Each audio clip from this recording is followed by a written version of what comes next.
Oh, my goodness gracious. MVP. Steiny, you got a standing ovation. I'm not talking about that. I'm talking about that. I'm proud to be your partner. I'm talking about last night, another gift from Steph Curry. You've got to be kidding me. It was preseason. I'm shocked. What are you saying? Here's what I'm saying. The chef.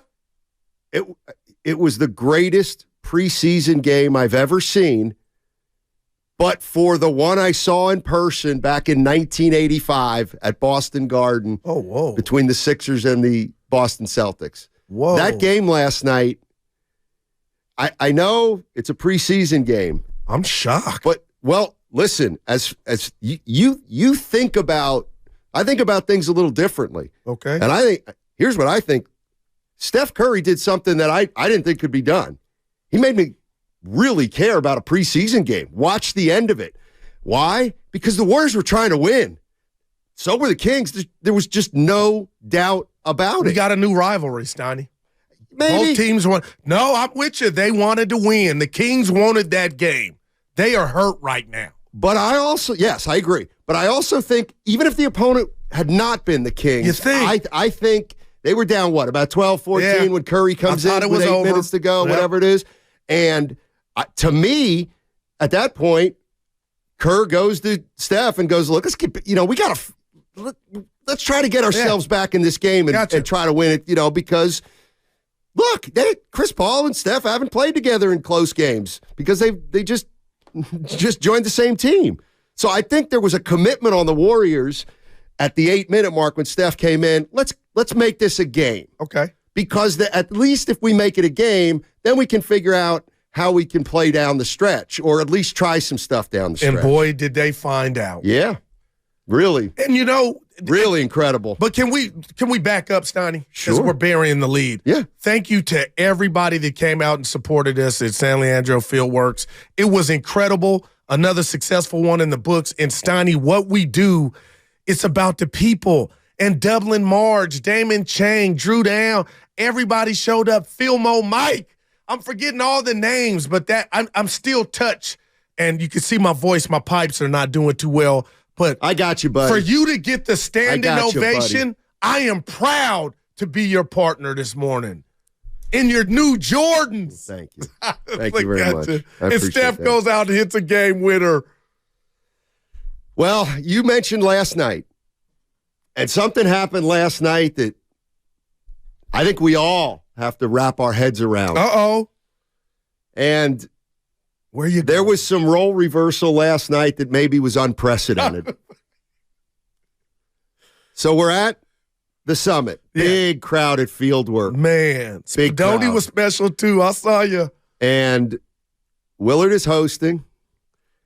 And he asks the panel, do the Warriors have enough to win a championship? Goo, you start. And he said no. And Daryl the Guru Johnson said no. I got Steiny-itis.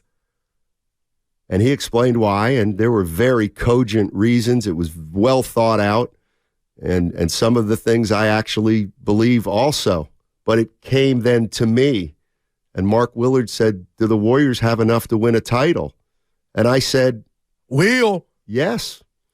And you got another standing O. I said, look, I don't think the window's open a ton, but I do see how they could be a pretty good team if everything clicks. Oh, they're going to be a good team. I think they could be scary late in the game because they are a real smart team with experience.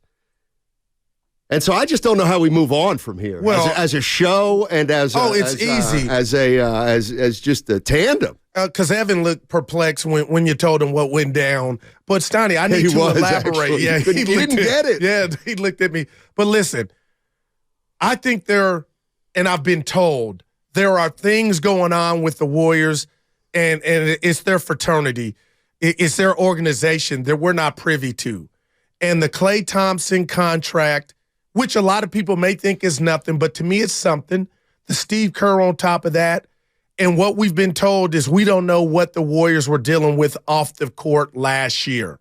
So, Steiny, I kind of failed Willard and the listeners and my comrades talking about you, Bonte, Shasky, and Dibbs, because I know and what Chris Paul's going to bring.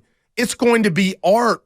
It's going to be art watching him and Steph Curry make music and watch Chris Paul be the conductor. But, Steiny, I don't think Chris Paul will be available. The injury's going to come at the most inopportune time. So I'm gun shy. I'm gun shy on about saying, you know what? He'll be there at the end. Now, if somehow he is, and I'm hoping we all are, then we got a ball game. But right now, partner, I'm looking at you. I'm looking at what Phoenix, how they were devastated when Chris Paul got hurt out of nowhere last year for Phoenix against Denver. So that's why, partner, I don't believe on the court and off of the court, there's some things going on that scare me. That's fair. I think that's fair. But I think what's unfair is to look at this team. The roster. To look at this team with Draymond, Steph, Clay, and Chris Paul. I think it's unfair to single out Chris Paul and say he's the guy I'm worried about getting hurt. The reality of the situation is last year Chris Paul played more regular season games. The reality is, even though we don't like to talk about it, Klay Thompson missed 2 seasons. Draymond Green has missed plenty of time in the regular season. Granted, I'm talking mostly about the regular season, but I'm not specifically worried about Chris Paul getting hurt. I'm just worried about their age in general, okay. Overall. All of them. You're not absolutely. Okay. I lump them all in together. I don't know. Maybe Warrior fans do feel like Chris Paul is kind of another level of being injury prone, if you know what I mean.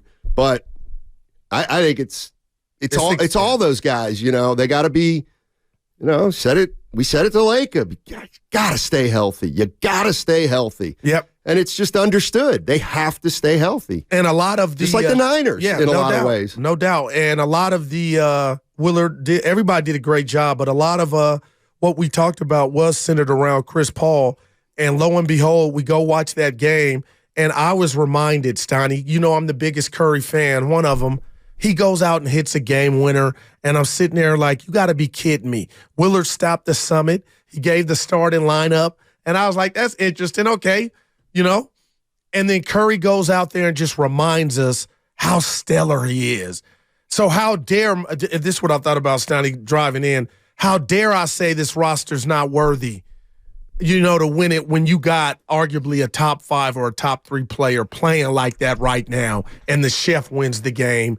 And you can't tell me there's not a rivalry. You can't tell me that Sac wanted to exercise some demons. Technically, you couldn't, but they wanted to send a message, and they choked.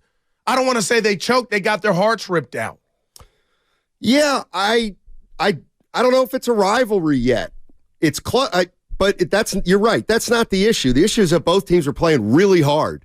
And both teams are good right now. That's been a long time, too, we'll see. You still ain't buying Sac, huh? They've got a fundamental problem. Which you're going in on. Did De'Aaron Fox get paid yet? Hell yeah. Okay, so he got paid. He got his chicken. All right, so he's going to, okay. It's still. He's a baller, Steiny. I know. Oh. No, he's good. Okay. Is he I should know this, but I just have Sabonis's salary numbers here. That's a problem. Sabonis's salary starting next year is a problem. He's not a good enough player to make 42, 45, 48, 51. So you're laying that at the doorstep of Vivek. Why did you guys do that? Now, you know who it sounds like you're talking about? And I'm being real, Scotty, no trolling. Kirk Cousins. Because I think Sabonis is good enough in the regular season, and I think he has a Draymond Green problem. And he wouldn't be the only one. So what if they were to play somebody else? Would he get exposed? I think Draymond just flusters Sabonis like he's done. Well, what happened? Draymond didn't play last night. No, I get you. And but I think a lot of what you're saying about Sabonis is the playoff series last year. Because I ain't going to throw shade at him about last night. Okay, God, do I want to go down the Sabonis road at Well, you kind of, 10:15? once you get on Steiny's list, you can't get off. I have a million things today. I am so dialed in, fired up and excited about the Warriors start next Tuesday.